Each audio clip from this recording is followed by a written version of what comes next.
Champaign County, Northern Preble County, Western Logan County, Darke County, Western Clark County, Auglaize County, Mercer County, Northwestern Greene County, Northern Montgomery County, Western Hardin County, Miami County, until 9 p.m.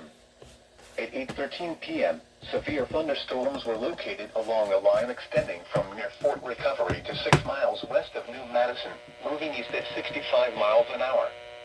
Hazard, 60 miles an hour wind gusts. Source, radar indicated. Impact, expects damage to trees and power lines. Locations impacted include Freiburg, Englewood, New Bern, Bradford, Potsdam, west of Florence, Huntersville, Lockington, Darke County Airport, New Madison, Covington, Neptune, Fort Loramie, Kaiser Lake State Park, Interstate 70 at U.S. Route 127, Wright-Patterson Air Force Base, Dial 10, Bell Center, Bloomer, and Lake Loramie State Park. This includes the following interstates: I-70 in Indiana near mile marker 156. I-70 in Ohio between mile marker 0 and 57. I-75 in Ohio between mile markers 53 and 118.